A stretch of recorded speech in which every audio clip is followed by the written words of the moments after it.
Hey guys, it's Scott Payne from PM Master Prep. In this video, we're going to talk all about the project environment, specifically everything that can affect the project. You have to know this information for the PMP exam. There's going to be a good amount of questions on it. All right, so what we're going to talk about really specifically is EEFs versus OPAs. Now, it may seem like I'm speaking another language, but you need to know what these things are: enterprise environmental factors or organizational process assets. I need you to know how to make sense of both of them. They're gonna be in almost every process you face. You've got to understand what is an EEF and what is an OPA. We're gonna teach you that in this video. The second thing is we want to understand the dramatic impact that different organizational structures can have on the operation of a project. You've got to be able to identify the different organizational structures and how they affect the project and the project manager. You're going to have questions on that. We're going to teach you how to identify it. It's going to help you on the exam. The third thing is we're going to help you identify the 3 types of PMOs. That's another thing that's focused on the PMP exam, and you're going to be able to identify the PMOs. And after that, you're going to watch the second case story video. So if you haven't watched the first case story video where we introduce you to John and Alliance International, go back and watch that video. It's really, really important to keep you on the path. John dove into his project. He's been thrown a lot of work, and now he starts to navigate out and try to figure out how it goes and figure out what type of organization he's in. So you got to go back and watch the first one. You're going to love the second one. Answer the questions after that. I'm going to help you, give you the answers, help you think through it. It's really, really going to be instructive. So without any further ado, let's jump into the class. Let's look at factors that impact the projects. All right, so PMs have to understand the key factors that influence projects and navigate them. So you have the influences like EEFs and OPAs. Let's talk about each of those. EEFs are enterprise and environmental factors. These are things that are outside of the PM's control. All right, we don't have control over the regulatory environment, over the market conditions, the political environment. We don't have control over the infrastructure. Even the company's software that they use, that's an EEF, right? If a company's using Microsoft Project, you have no control over that as a PM. You just got to come in and use what they use. And then there's OPAs, organizational process assets. So you have the process, this is how we do things. You have assets, maybe historical files, etc., that the company has. And so that's your corporate knowledge base, that's your policies, your processes, and your procedures. And those would influence your project. All right, so a large percentage of project processes have OPAs and EEFs inputs. I would say, I'm guessing here, I would go back and look, but I want to say about 42 of your 49 processes take EEFs and OPAs as inputs, right? You're always taking into account what the environment's like, and you're always taking into account what the company says you can and can't do, what they have that's going to aid and assist you. All right, so that's EEFs and OPAs. So EEFs, as we dive a little bit deeper, again, they can be internal or external. So things that we don't have control over. So internally, that could be the IT software I mentioned earlier, right? If you're using Project or Primavera P6. Internally, that could be the infrastructure. And that could just mean that, hey, at corporate, we have a 100 megabit circuit, but at one of our satellite offices, they have a 5 megabit circuit. And when we try to video conference with them, it's choppy or the sound is off or something like that, right? So infrastructure could be an EEF. How you're distributed geographically, right? That's an EEF in terms of time zones, the facilities, the amenities at each of those facilities. All right, so those are internal to the company, but still out of your control as a PM. And then stuff that's external to the company would be the market conditions and the legal restrictions, things like that, the political environment, all of these things that we've got to think about, that are out of our control. Right? Exchange rates and interest rates and tax rates, etc. Those are external EEFs, things that we don't have control over. And there's OPAs, right? And the company owns these. All right, so there's 2 forms: the processes, the policies, and the procedures, or the corporate knowledge base. Now, PMI doesn't put them into 2 forms. You just say this is an OPA or it's an EEF. So in an OPA, it could be a process or a policy, templates that the company has. We get OPA updates. You could be working on your project. You create a dashboard and they say, hey, great, this is great. everybody in the company is going to have to use this. That now just became an OPA update. That now became a standard template for the company to use. So that's what you see on that side. And on the other part, you got lessons learned, issue and defect management, data repositories. These are examples of corporate knowledge base, but it could also be the types of employees you have, because the employees that you bring in also have a certain skill level, and they know, and they're providing stuff to the company. And if it's documented, then the company owns it. So I'm gonna pick on that right there. Right. If I hire 10 new project managers who are all PMP certified, I've just updated my EEF.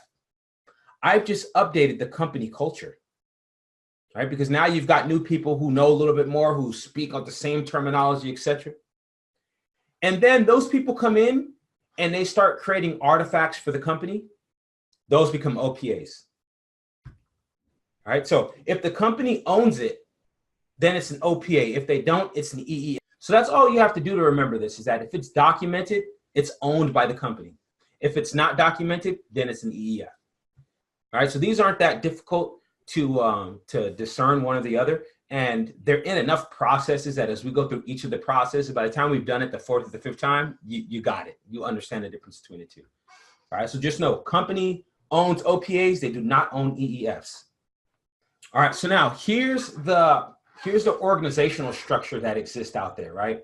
We have a functional organization. We have the 3 matrix types organizations, and we have a project-oriented organization. And now we have the hybrid, right? So I'm going to spend a little bit of time on this because you can expect to get about 7 or 8 of these questions on your exam. Okay, so I'm going to use the home improvement industry because I'm going to assume everybody on this call has been to a Home Depot, Lowe's, Ace Hardware, or something. Okay. All right, so those companies are very much functional type organizations, right? Home Depot, Lowe's, Ace, just like a grocery store, very operational. The job is to sell products. So these companies still have projects though. In about a month's time, you go to one of these home improvement stores and you will notice that they have reconfigured their parking lot, and they've got all the garden, the plants out in the front. They've got bags of manure. They've got rolls of sod. And then when summertime comes around, they're going to do it again. They're going to reconfigure the front. They're going to change the cantilever arms inside. They're going to move chip clips. Now you're going to see all the barbecues come out. Right? Then when fall rolls around, they're going to reconfigure that parking lot again, but this time they're probably going to have to get a permit because they're going to put up chain link fence and lights, and they're going to bust out the pumpkin patch. And that's really just the setup so that as soon as the day after Halloween and we get in November, we just skip over Thanksgiving and the Christmas trees come out. Okay, so they have project work, right? They do project work even though they're a functional organization. So under that guise, I'm working for Home Depot or Lowe's. I'm in a functional organization. I'm probably the supervisor of outside garden. And so now I'm going to be the PM for this reset. They've asked us to, change the arms and move product and reset the store. So I'm now the PM for this. So I'm part-time. I'm not always a PM. When I'm done with this, I go back to being the, department supervisor. Right? I don't have any authority. I don't have authority over the resources. In fact, whoever's on the schedule is all I can use, because in jobs like that, usually the schedule is 2 to 3 weeks out. So whoever's on the schedule, that's who I can use. The work groups are arranged by, the fact that, well, is this garden? Is this paint? Is this lumber? Is this, hardware? And I have no idea about the budget. My store manager probably knows what the budget is for this reset, but it hasn't been given to me. All I've been given is some schematic that shows me where to move the products, and that's it.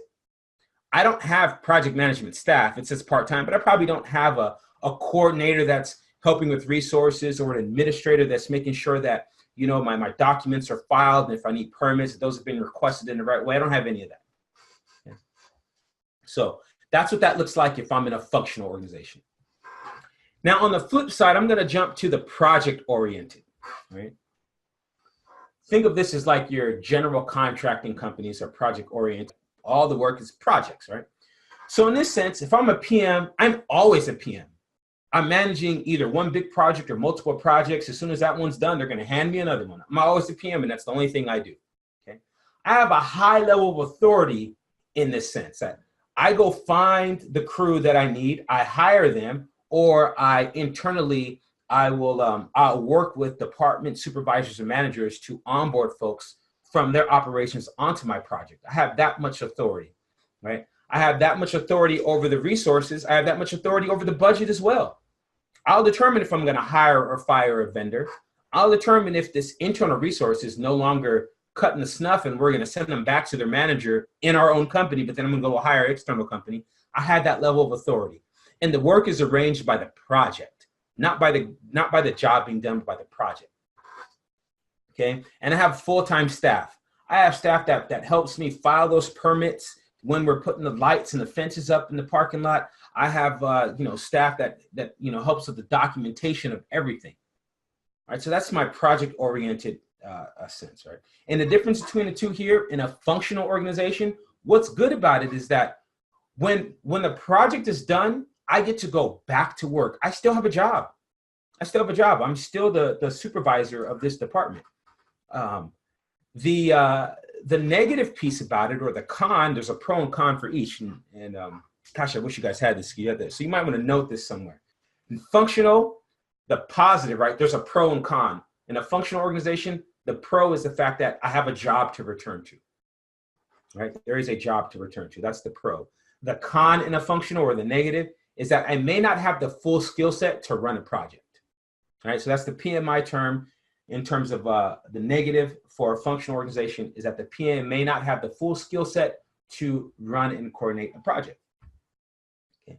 In a project-oriented scenario, all right, the pro, or the good thing, is that you have the high level of authority. The buck stops with you. That's the pro there. So if you get questions on exam, that's what's good about a project-oriented organization. The con, or the negative, there's two in a project-oriented organization. The first one is that team members don't have a job when their project is done, so we release them. So thank you, Mr. and Mrs. United Rentals. I hope you guys have a great sales force and you can go find work. I don't need you till next year. And in fact, next year when I call you, I'll be bidding it out. So hopefully you win the bid, but I'm releasing you. I have no more work for you. All right. So that's the negative thing about project-oriented work, is that when the project is done, a high percentage of the team members no longer have jobs. The second part is that we have team members on the bench. That's the second con you want to note. We'll have team members on the bench, meaning we'll have people that they're employees, but we don't want to let them go. They're hard to find. They're very expensive. So we just send them to trainings. We give them little jobs to do, and hopefully we keep them stimulated enough they don't leave our company, but they're going to be on the bench. We're going to pay for their salary until we need them for the next project. Okay. And sometimes we do a good job with that, where we keep them on the bench only 10% of the time. And, we're good about allocating those resources. Sometimes they have resources that, 30, 40% of the time, they're on the bench. They're being paid and they're not doing anything. All right, so that's the pros and cons for functional versus project-oriented. Now let's look at the matrix. There's three matrix environments with which most people work in.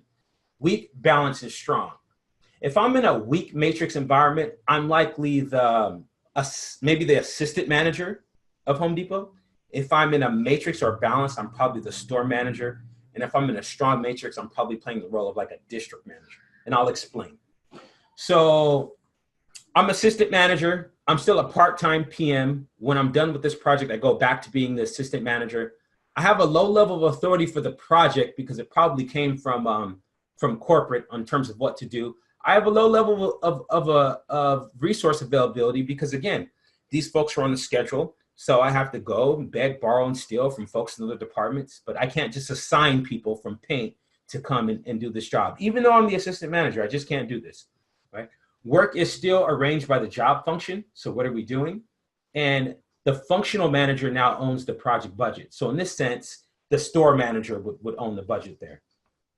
And you may have some part-time staff.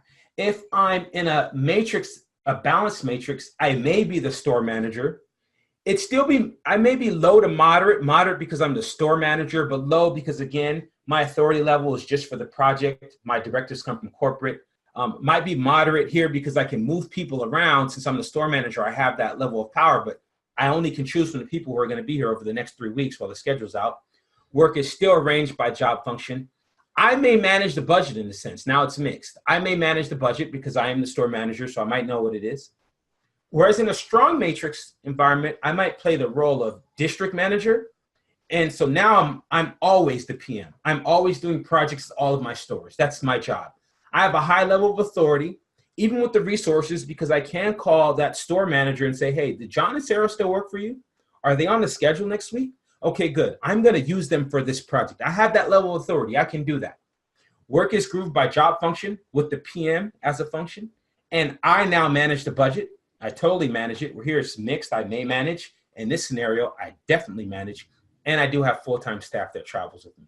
So in a strong matrix environment, you're closer to the project oriented, right? You know, if we could take this chart and take this functional line and swap it with the project oriented, you would see sort of this upward trend of, you know, little to none, low, low to moderate, moderate to high, high to almost total, right? You would see the progression that way. If you can think like that, right? If you can just swap functional and project oriented, you would see that progression. And then in hybrid, it just means it's mixed. It's mixed everywhere. We don't really know. The questions on your exam are really going to focus on project oriented, functional, and then matrix organizations. Even though they give you 3, there's, you know, if we could, you know, converge these cells, this is just matrix, and then this would be strong, balanced, and weak. All right. And so they'll give you a question that says, you're a project manager for XYZ company. You control the budget. You control the budget, and you have a moderate level of authority. What type of organization are you in? And so they may give you 4 choices, and now you have to choose. You have to choose because you see moderate here is for matrix, but it's also in strong, but it's also here in balanced. And in here, who owns the budget? It's mixed. And in here, the PM owns it. So with that, I can't choose. But then they'll give you another line that says, and you have staff that travels with you to help you with the documentation, either full-time or part-time, and that's going to give you the clue to determine which one of these it is, right? So I spent a lot of time on this one because you're going to get about 6 or 7 questions on the exam about this, and I want you to really dial in on the fact. And it's just a PM as you go through. When you come into an organization, if you understand what type of organization it is, it helps you to make, you know, decisions on your project a little bit better, because for the most part, industries and businesses within those industries still kind of follow this, right? If you're project oriented, your PMs have a high level of authority, but if you're functional, they typically don't. Now the PMO, and we talked about either portfolio program or project management office. PMI doesn't have a distinction for the term, whether it's portfolio program or project management office. They'll just say that there's 3 types of PMOs: a supportive, controlling, and directive, right? Now, all PMOs, all 3 of these PMOs do the same thing. So on the doesn't have it on the next slide, but what the PMOs do is they look at resource allocation, making sure that we have consistent standards for documentation and templates. If you need training, they'll give that to you. So all of the PMOs do the same thing for PMI, just in a different way. So let me explain. Enterprise-wide PMO, right? And in the ePMO, all the projects, whether they're IT or facilities or finance or HR, all of those projects sit in the ePMO. And you can go to the ePMO and you can describe to them the type of project that you're working on now. And they'll say, okay, based on what you told me, here's several projects in the past that we did that were like that. If you want us to produce some templates for you, we can do that for you. If you feel like you need training, oh, you want to take a PMP boot camp? Okay, we'll send you the one. Here's our preferred list. If you don't want to go there, you just go pay for it out of pocket and we'll reimburse you. But if you don't want to do any of this, you don't have to. So they're just supportive. They'll provide you with everything you need, but you don't have to use it. And you can say, okay, great, this is good info. I'll take it into account and use it as you see fit. That's supportive. Okay. Now, when I would work on the facilities projects with them, and I would work with corporate finance and IT and facilities, each of those departments had their own PMOs. And IT had a very controlling PMO. So if I use a network engineer from internal IT, then there was a specific spreadsheet template that they would give me that I would have to use. There was a specific run rate that I would have to use for that internal resource. And if I deviated above or behind the schedule by 8%, or above, up or under the budget by 4%, then I had to let them know. That was their numbers. For finance didn't have anything. Right? They had no controlling PMO. Their PMO was more supportive. Their PMO was really like, hey, just give us everything that you're doing so that we can document it. And then facilities didn't really have a controlling PMO. Well, facilities had more of a directive PMO. So on the exam, you're going to get questions about the PMO, and they're going to describe the fact that they're giving you some information, and they're not going to say anything about it. It's supportive. They're giving you. It's up to you to use it. Or they're going to say, you must adhere to this template. You must use it. You must adhere to these policies in terms of, when you're going over or under budget or ahead or behind schedule, you must let us know. That's controlling. Or when you read the question and see that someone from the PMO is actually telling either the PM or the resources on that project what to do, that's a directive PMO. They're actually directing the project itself. All right, so those are the three types of PMOs. It doesn't matter if it's portfolio, program, or project. It's just, is it supportive? Is it controlling? Or is it directive? Okay, now we have roles on the project, right? When you develop and execute a project, you may have a program and portfolio manager, right? You have the PM. The PM's responsible for leading the team. And then you may have project coordinators that help you out. That's the idea there. Then there's a sponsor, the person paying the money or who's signing off. And then there's your stakeholders, anyone whose interests may be positively or negatively impacted. They don't have to be involved, right? Individuals who are involved and or impacted. So if your interest is impacted, you're a stakeholder. That's all it has to be. Just like that whale watching group, they had an interest in making sure that they saved the whales. They saw a vessel, their interest was impacted, and they were able to get a project shut down for 5 weeks that they had nothing to do with. They weren't a part of it. They didn't have any money in it or anything like that. So that's the idea. That's an extreme example, but a real one actually, and one that PMI is trying to get across that, hey, stakeholders is anybody whose interest could be positively or negatively impacted. They don't have to be involved. Okay, so we just finished the video on project environment. Let's go over what we learned.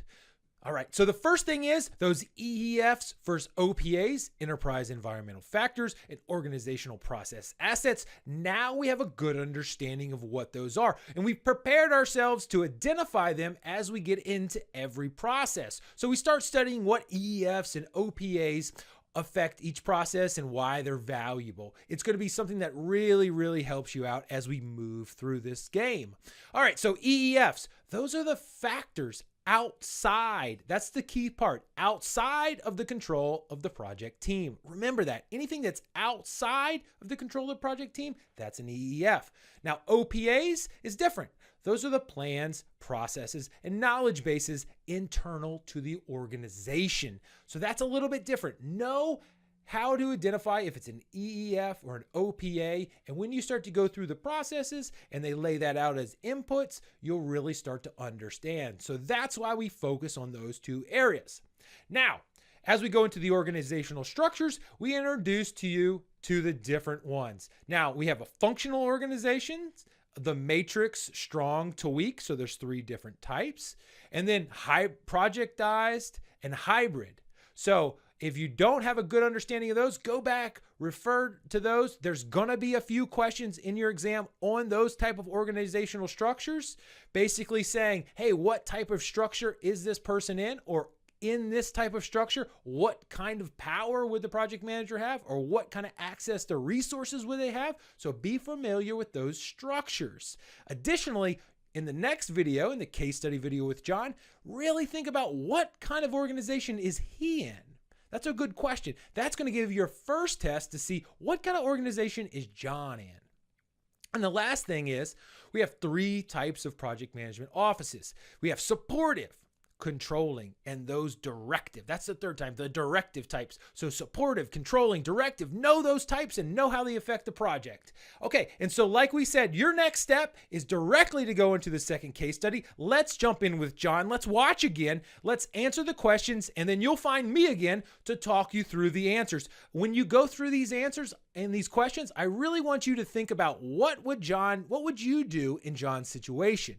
That's going to help you organize your brain. I keep talking about this situational awareness. That's the way you're going to get it, by putting yourself into John's place and thinking about what you would do. So, all right, let's jump in, go check out that next case study video, and I'll see you soon.